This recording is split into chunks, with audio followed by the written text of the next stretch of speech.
Assalamualaikum warahmatullahi wabarakatuh. Apa kabarnya soleh-soleha? Semoga selalu dalam keadaan sehat walafiat. Hari ini kita masuk ke tema 6, energi dan perubahannya. Subtema 3, energi alternatif.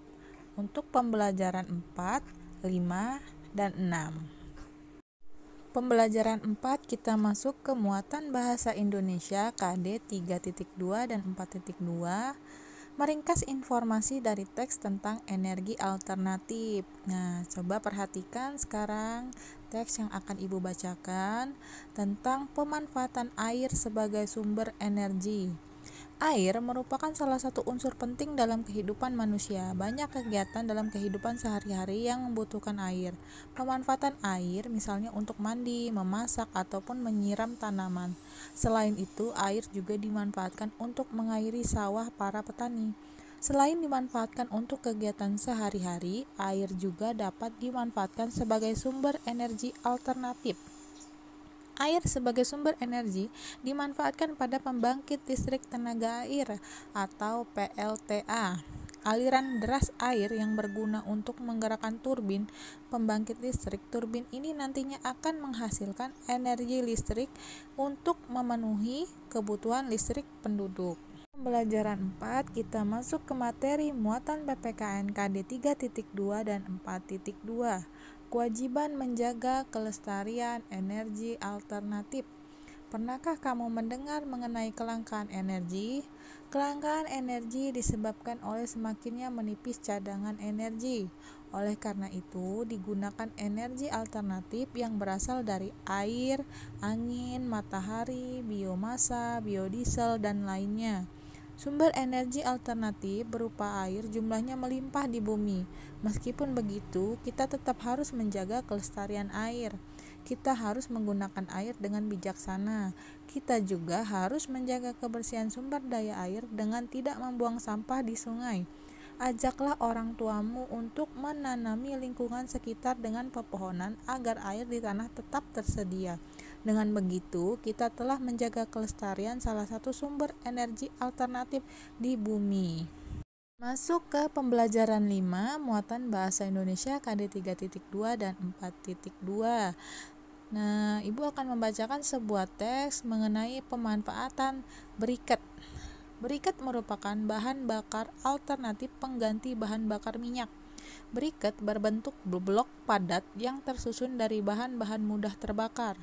Bahan utama pembuatan briket yaitu batu bara dan arang kayu. Setidaknya ada 8 tahapan yang harus dilakukan dalam proses pembuatan briket. Tahapan tersebut diantaranya dengan pemurnian, pengeringan bahan baku, pengarangan, pengecilan ukuran partikel, pengayakan, pencampuran percetakan, dan pengeringan akhir. Di pembelajaran 5 kita masuk ke materi pembelajaran PPKN KD 3.2 dan 4.2 di halaman 164 dan 165. Kewajiban menjaga kebersihan lingkungan. Kita memiliki tanggung jawab yang sama untuk menjaga lingkungan agar tetap bersih dan asri. Salah satu hal yang dapat dilakukan untuk mengurangi sampah yaitu dengan mengubah sampah menjadi benda bermanfaat. Sebagai contoh, kita dapat mengubah tempurung kelapa menjadi briket yang dapat digunakan sebagai bahan pembakaran yang ramah lingkungan. Selain itu, berikut beberapa hal yang dapat dilakukan untuk mengurangi sampah. Coba perhatikan gambar yang pertama, yaitu ada laki-laki yang menggunakan tas belanjaan untuk mengurangi penggunaan kantong plastik saat berbelanja. Dan gambar yang kedua, perhatikan ada anak perempuan yang sedang minum, itu menggunakan tempat minum pribadi untuk mengurangi penggunaan kemasan botol plastik air mineral. Dengan melakukan kegiatan-kegiatan tersebut, kita telah membantu mengurangi sampah lingkungan. Lingkungan akan menjadi bersih dan asri. Masuk ke materi muatan matematika KD 3.6 dan 4.6 di pembelajaran 5. Menentukan waktu sebelum dan sesudah waktu tertentu. Ayo ingat kembali cara menentukan waktu sebelum dan waktu sesudah melakukan kegiatan. Perhatikan kembali persamaan berikut. Perhatikan dalam kotak ada rumus waktu sebelum sama dengan waktu sesudah dikurang lama kegiatan, atau ada juga waktu sesudah sama dengan waktu sebelum ditambah lama kegiatan. Perhatikan contoh soal berikut. 15 menit yang lalu ibu selesai menggoreng singkong. Jika sekarang pukul 10 pagi, pukul berapakah ibu selesai menggoreng singkong?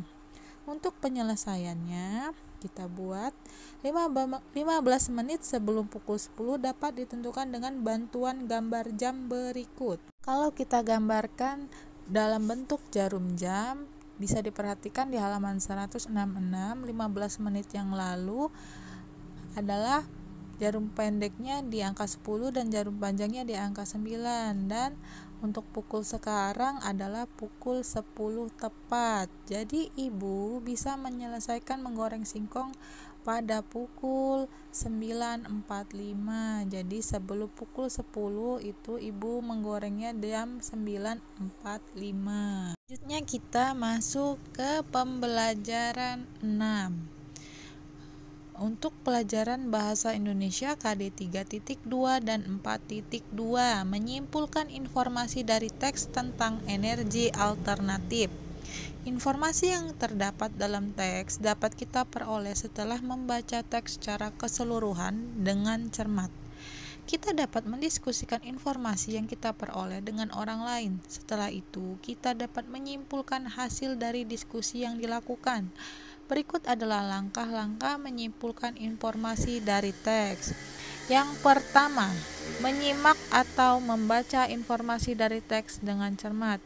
Yang kedua, mencatat hal-hal pokok informasi yang didapat.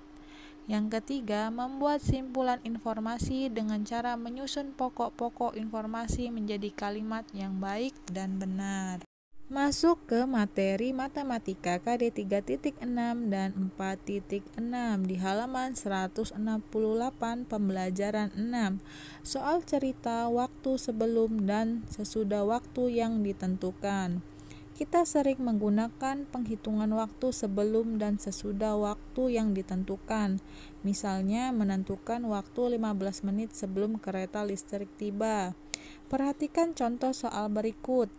Kakak Jonas menanam biji kacang hijau dengan media tumbuh kapas basah.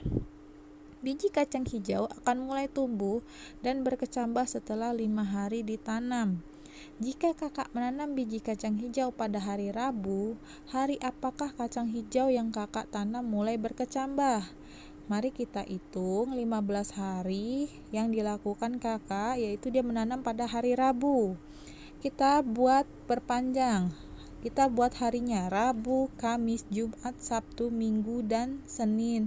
Kalau kita hitung untuk pertumbuhan kecambahnya 5 hari ke depan, berarti jatuh di hari Senin. Jadi 5 hari sesudah hari Rabu adalah hari Senin.